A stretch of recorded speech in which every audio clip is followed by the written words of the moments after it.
video is part of the Recreation Inspiration Open Collaboration. I'll tell you a little bit more about it. After the first project, I chose Rebecca Virginia DIY as the creator that I was inspired by and chose 3 of her projects from a compilation video. This is the first project. I call it Bunny in the Garden. That's hers in the bottom left there.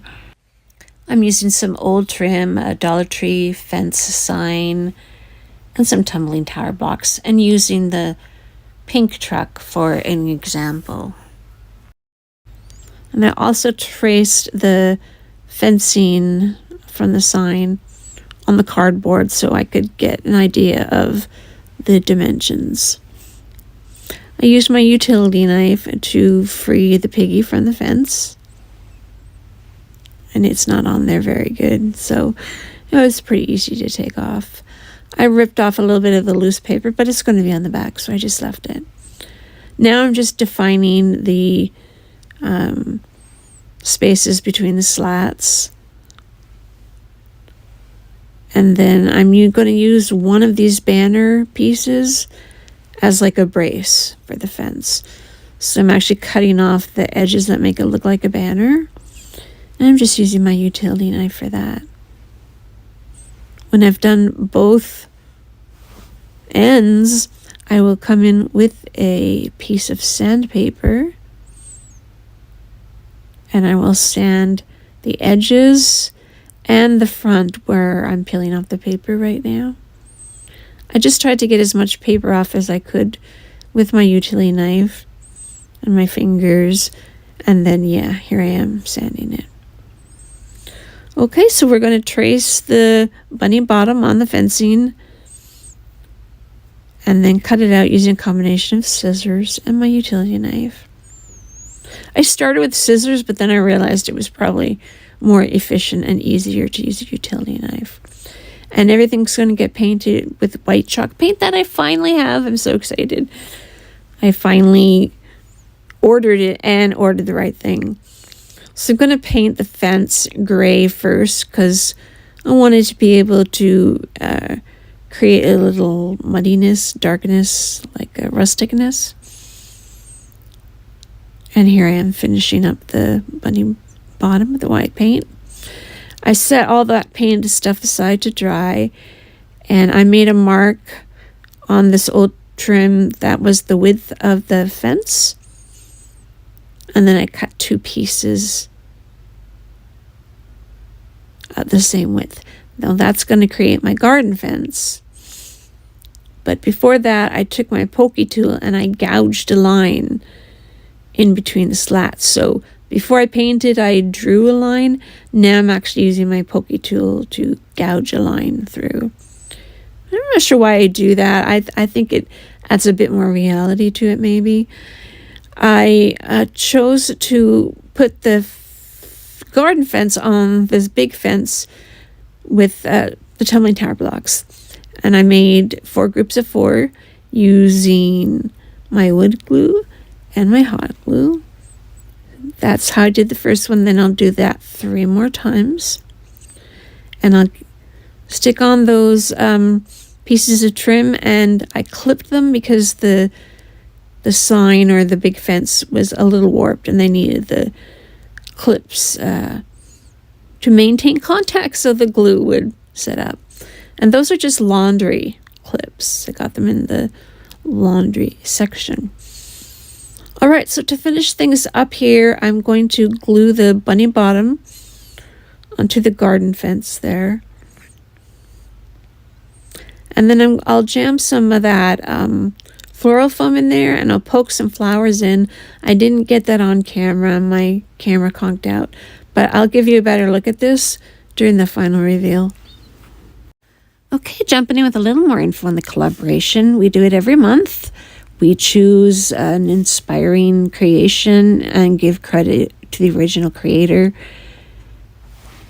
Our hosts, Amanda from 6 Kids and a Glue Gun and Charlene from Crafty Art Shack, put in a lot of work. And this month's guest host is Zaina from OK at Home DIY. Their channel links, as well as a link to the playlist, will be in my description box below. And of course, I chose Rebecca Virginia. She did all 3 of the ones that I chose. I chose 3 from one of her compilations. I'm showing you how to get started here. You can use any frame and cut these paint sticks to size. I'm using something that I already made and never finished. And you can use a utility knife to score and eventually cut these paint sticks. Or you can do, like I'm going to show you here in just a second, use your miter saw with the miter box.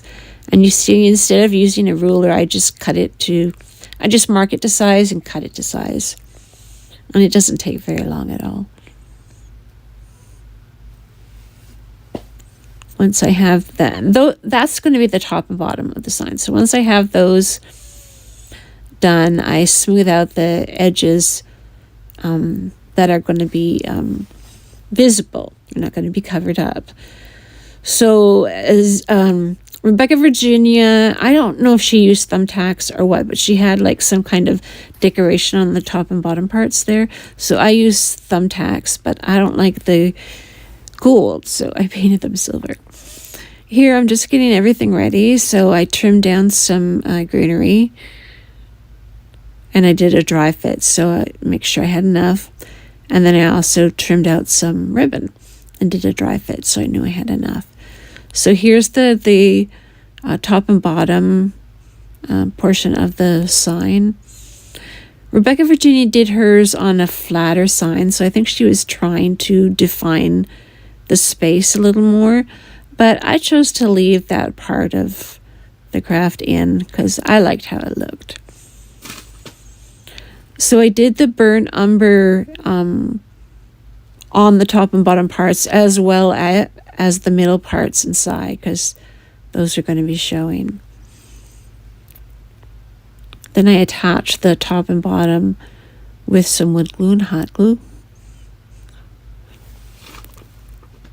And then I grabbed the thumbtacks and I tried hammering them in, but it wasn't working. So what I ended up doing is trimming off the pointy part and just hot gluing them.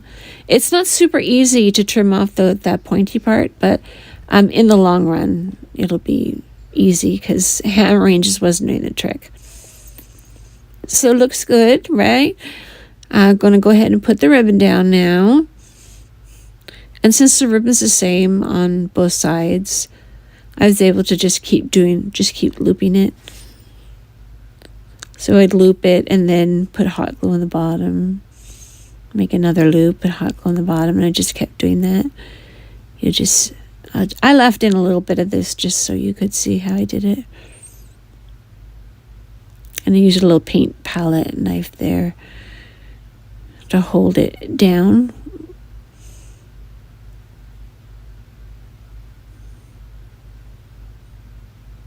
And you can use your glue fingers if you want. I can never find mine. So this little knife will do.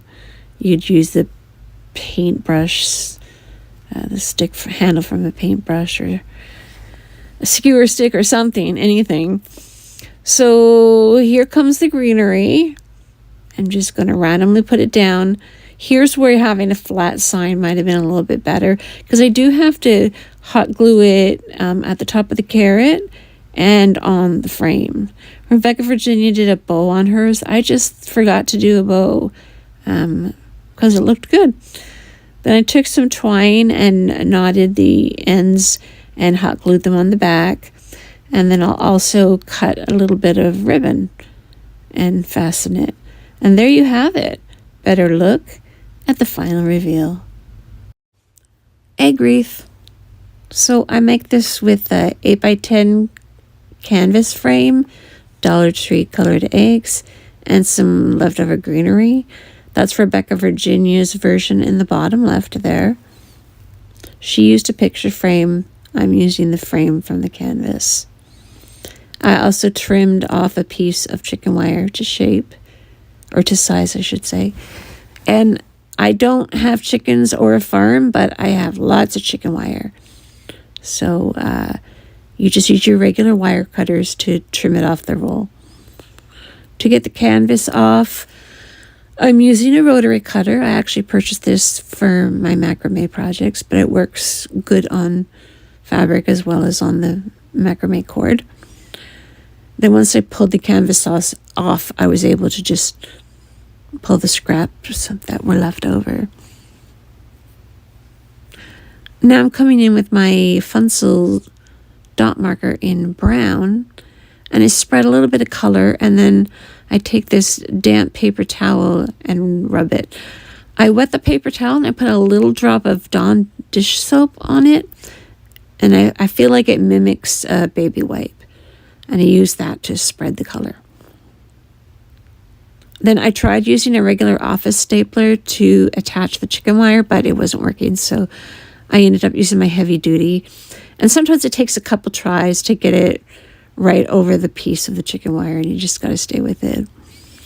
Now, Rebecca Virginia just glued hers, but I noticed there were little holes in the top and bottom that were off-centered, and I have lots of leftover wire, so I actually threaded the wire through those holes. And I opened up the egg so I could thread it through the bottom hole. So thread it through the top, open the egg, thread it through the bottom. And I did that for all the eggs till it was the size for the frame. Then I painted one coat with the brush, and then I did another coat with that piece of sponge you see there, a little purple sponge. And I did the sponge because I didn't want to see the brush strokes. Now, I speckled the eggs there. I showed it very briefly, but some of the black paint from the speckle got on the desk, which got on the frame, so I used that little piece of sponge to rub out the black, and there was white on it, so it ended up being brown and then black with white. Nice little rustic feeling there. I colored the Easter word with the Funsel dot marker as well and just glued that right on top of the egg. I just felt like it was missing something. Rebecca Virginia didn't put a word on hers, but I just couldn't help myself. I needed the word there. Then I used this ribbon that I got from Michael's at 90% off. I actually glued it right on the eggs and glue the tails on the eggs as well. So what do you guys think? This is the last project of this video, so thanks for sticking with me. I hope you consider subscribing if you haven't already, and give me a big thumbs up. I also have a Buy Me a Coffee now, so that's pretty exciting. I'm going to give you a better look at this and all the other projects during the final reveal.